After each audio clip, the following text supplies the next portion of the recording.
Hello friends, welcome to Gyansheel education. तो दोस्तों यार, एक बहुत ही इंपॉर्टेंट मुद्दा है जो आपसे शेयर करना है। अभी एक एस्पिरेंट है, उसने मुझे बताया। एक्चुअली मुझे वैसे मालूम तो कल ही पड़ गया था कि बहुत सारे जो एसएससी के एस्पिरेंट्स हैं वो सीजीओ कॉम्प्लेक्स के बाहर बैठे हैं और धरना दे रहे हैं। और इशू क्या है वो पहले आपको बता देता हूँ। एसएससी स्टेनोग्राफर का जो एग्जाम है उसका स्किल टेस्ट चल रहा है अभी, और उस स्किल टेस्ट को कंडक्ट करवाने में कई सारी डिस्क्रिपेंसीज बाहर आई है। जैसे बहुत सारे स्टूडेंट्स ने ये कहा कि जब आप स्टेनो का टेस्ट देते हो तो आपको शॉर्ट हैंड में लिखना होता है और एक स्पीकर पे एक व्यक्ति बोलता है, उसको सुन करके आपको लिखना होता है, और उसमें आपकी जो स्पीड होती है वो 80 वर्ड्स पर मिनट होना चाहिए। अब प्रॉब्लम क्या है ना, बहुत सारे सेंटर्स में एक कॉमन इशू था कि जो स्पीकर है जिसमें से आवाज़ आ रही है वो ही खराब क्वालिटी का है। तो ये बहुत ही ऑब्वियस सी बात है कि अगर बच्चा सुन ही नहीं पाएगा तो वो लिखेगा कैसे, है ना। और ये केवल एक सेंटर की बात नहीं है, बहुत सारे अलग अलग सेंटर से ये इशू आया है, और यही कारण है कि बहुत सारे बच्चे इकट्ठे हुए हैं और इसके लिए प्रोटेस्ट कर रहे हैं कि एग्जाम कैंसिल होना चाहिए। और दूसरी बात है, कीबोर्ड को लेकर के काफ़ी सारे इश्यूज आए कि कीबोर्ड अच्छा खराब क्वालिटी के था। सबसे इंपॉर्टेंट बात जो मैंने बहुत सारे बच्चों से सुनी है ना, जो मुझे पर्सनली भी बोला है, कि अलग अलग सेंटर्स पे एक चीज़ कॉमन पाई गई, वो ये कि जो स्टाफ होता है वो बहुत ही रूड होता है। जो स्टाफ के लोग होते हैं, जो इन्विजिलेटर्स होते हैं, जो कि एग्जाम कंडक्ट करवा रहे हैं, जिनको कि एग्जाम कंडक्ट करवाने के लिए पैसा मिलता है, ठीक है, तो उनको पैसा ऐसा नहीं होता कि आपको किस काम के लिए पैसा मिला है तो आप अपना काम खत्म करके इतिश्री कर लोगे। थोड़ा सा कोऑपरेटिव नेचर भी होना चाहिए। अगर बच्चा ये बोल रहा है कि उसको आवाज़ समझ में नहीं आ रही है या दिख रहा है सबको, कॉमन ग्रुप होके बच्चा बोल रहे हैं, ऐसा भी नहीं कि एक ही की प्रॉब्लम है, बहुत सारे बच्चों की प्रॉब्लम है और कह रहे हैं कि ये इश्यूज हैं, आप एग्जाम ठीक से फेयर तरीके से कंडक्ट करवाइए। तो आपको रूडली बात नहीं करना चाहिए, आपको कम से कम उस प्रॉब्लम को समझना चाहिए। और स्टूडेंट्स ने जो मुझे बताया है, बहुत सारे बच्चों को यही कहना है कि बहुत खराब तरीके से बात की गई, मतलब सीधे यही बोल दिया गया कि अगर आपको एग्जाम देना हो तो दो, नहीं तो बाहर चले जाओ। अगर ऐसा स्टेटमेंट जो स्टाफ है, एग्जाम कंडक्ट करवाने वाली एजेंसी, अगर इस प्रकार के स्टेटमेंट एस्पिरेंट्स को देंगे तो फिर मतलब क्या है। हम ये तो क्लेम नहीं कर सकते ना कि एग्जाम हम फेयर तरीके से कंडक्ट करवा रहे हैं, क्योंकि अगर स्टूडेंट ये कहता है कि ये इशू उसको आ रहा है, उसके एग्जाम कंडक्ट कर देने में अगर ये प्रॉब्लम फेस हो रही है जो जिसके लिए आप जिम्मेदार हो, तो आप उसको सुधार कीजिए। अगर सुधार नहीं कर सकते तो आप आगे रिपोर्ट कीजिए एसएससी को। तो मुझे लगता है कि यार कहीं ना कहीं ये गलत हुआ है, और इसको हम ये नहीं कह सकते कि एग्जाम फेयर कंडक्ट हो रहा है, इसको अनफेयर बोलेंगे। क्योंकि इसमें अगर कहीं किसी सेंटर पे सही था, मान लीजिए सही स्पीकर चल रहा है, कोऑपरेटिव नेचर का स्टाफ है, कोऑपरेटिव विजिलेटर्स है, तो उसको तो उसका अनड्यू एडवांटेज मिल ही जाएगा। और कोई बहुत काबिल बच्चा भी होगा जिसकी 100 वर्ड्स 120 वर्ड्स की या 150 वर्ड की स्पीड भी है मान लो, और उसको खराब आवाज़ की वजह से वो लिख नहीं पाया, तो वो तो कंपटीशन से बाहर हो गया। तो मेरा ये मानना है कि एग्जाम एसएससी को फेयर तरीके से कंडक्ट करवाना चाहिए। एसएससी करवाता भी है, लेकिन ऐसा लग रहा है कि बहुत जल्दीबाजी में जो एग्जाम हो रही है सारी, उस चक्कर में एसएससी अपनी क्वालिटी को कॉम्प्रोमाइज कहीं ना कहीं कर रहा है।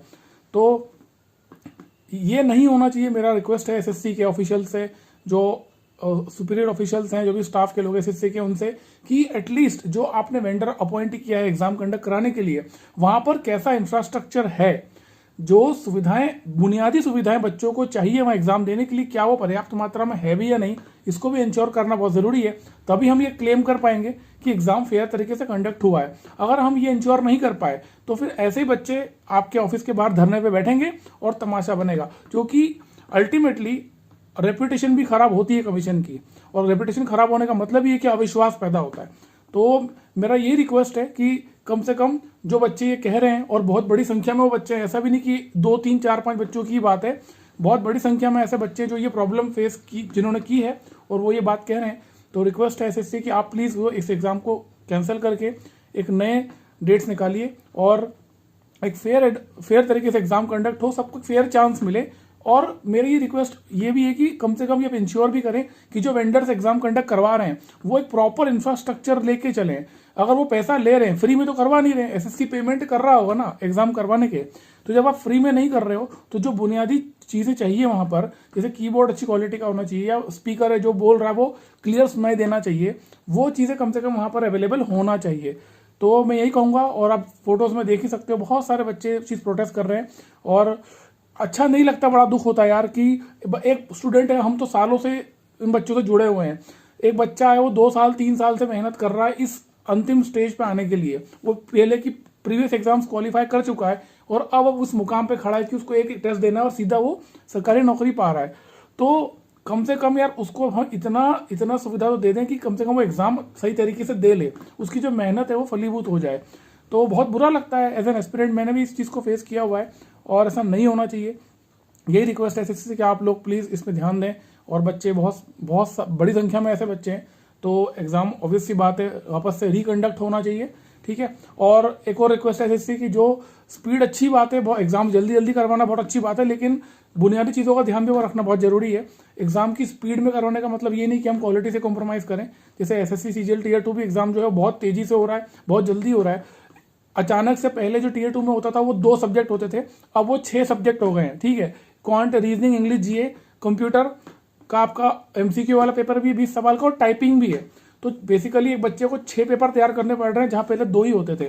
तो अब कम से कम समय मिलना चाहिए, इतना तो मिले कि एक जो बच्चा फ्रेशर है जो कि नया है इस कॉम्पिटेटिव एग्जाम के लिए, वो कुछ तो तैयारी कर ले। ऐसा ना हो कि मतलब एक पूरी की पूरी भीड़ बाहर ही हो जाए, क्योंकि उनको पता ही नहीं चला कि एग्जाम में क्या पूछा जाता है ना। क्योंकि एग्जाम के पैटर्न को, नेचर को समझने में समय लगता है। तो मेरा ये रिक्वेस्ट भी एसएससी के ऑफिशियल से कि कृपा करके जो आने वाली सीजीएल 2023 वाली, थोड़ा पर्याप्त मात्रा में आप समय दें। ऐसा भी नहीं कि बहुत ज़्यादा डिले कर दें, लेकिन नो डाउट कि अब काफ़ी अच्छे से एग्जाम कंडक्ट हो रही है, बट समय जो है ना कुछ मिले ताकि बच्चा एग्जाम के पैटर्न को समझ पाए और कम से कम ढंग से तैयारी कर पाए, ठीक है। अदरवाइज इसमें होना क्या है, जो ऑलरेडी नौकरी लेके बैठे हुए हैं वही बच्चे, उनको सब पहले से पढ़ रखा है, वही रिविजन करके एग्जाम क्लियर करेंगे। और फ्रेशर जो हैं, जो बहुत ही यंग एज में आ रहा है 22-23 साल की उम्र में, वो तो कभी एग्जाम क्लियर कर ही नहीं पाएंगे, ठीक है। बट ये इंपॉर्टेंट इशू है स्टेनोग्राफर का, जिसमें एसएससी को ध्यान देना चाहिए था। और मैं यही कहूँगा एसएससी से कि इस एग्जाम को कैंसिल किया जाए और रिकंडक्ट करवाया जाए, क्योंकि एक बड़ा इशू है। और दूसरी बात, आगे से कभी भी एग्जाम होती है, जैसे केवल यही एग्जाम नहीं है, मैंने दूसरे एग्जाम जो सीजीएल का, सीएचएसएल के टीयर 1 भी होते हैं, तो एक एडवाइजरी जारी होना चाहिए एग्जाम सेंटर्स को एसएससी की तरफ से कि एटलीस्ट अगर बेसिक चीज़ों पे अगर बच्चा कोई डिमांड कर रहा है, क्योंकि उसका राइट है, उसको कम से कम फुलफिल किया जाए। अगर उसका सिस्टम काम नहीं कर रहा है या क्वेश्चंस रुक रुक के आ रहे हैं, बायोमेट्रिक काम नहीं कर रहा, बहुत सारे इश्यूज ऐसे होते हैं जो टेक्निकल होते हैं, तो उससे निपटने का काम जो है वो वेंडर का है। उसका भुगतान बच्चा नहीं करेगा, उसका भुगतान एस्पिरेंट के ऊपर नहीं आना चाहिए। तो इस चीज़ को भी एसएससी को इंश्योर करना चाहिए, एटलीस्ट इस चीज़ का ध्यान रखना चाहिए कि जो जिस एंड पे एग्जाम कंडक्ट हो रहा है वो अपनी जवाबदारियों को पूरी तरह से निभाए। क्योंकि पहली बात तो कोई काम फ्री में कर नहीं रहा है, और अगर मान लो आपको जो काम दिया गया है उसमें एक एक्स्ट्रा काम आप कर भी दोगे तो कोई नुकसान नहीं होगा, ठीक है। एटलीस्ट जो बच्चा मेहनत कर रहा है 1.5 साल 2 साल से, उसकी मेहनत खराब नहीं होगी, है ना। तो बड़ा अच्छा नहीं लगता है ऐसा देख कर कि जो होता है बच्चों के साथ में, यार एंड मोमेंट पे आप एग्जाम देने बैठे और ऐसा हो जाए तो आपको ऐसा लगता है कि पूरी मेहनत आपके साल 2 साल 3 साल बर्बाद हो गए। तो वही कहूँगा कि बस आप लोग भी सपोर्ट करो उन बच्चों को जो दिल्ली में रहते हैं। वो जिस तरीके से आप कर सकते हो, जाना सबके लिए पॉसिबल नहीं है, बट जिस तरह से आप कर सकते हो जरूर करो इन बच्चों को, और इनका साथ दो, इनको ज़रूरत है हमारी। और एग्ज़ाम वापस से होना चाहिए, एग्ज़ाम कैंसिल होना चाहिए जो हो चुकी, क्योंकि वो गलत तरीके से हुई है, ठीक है। तो मिलते हैं अगले वीडियो में। थैंक यू सो मच, जय हिंद।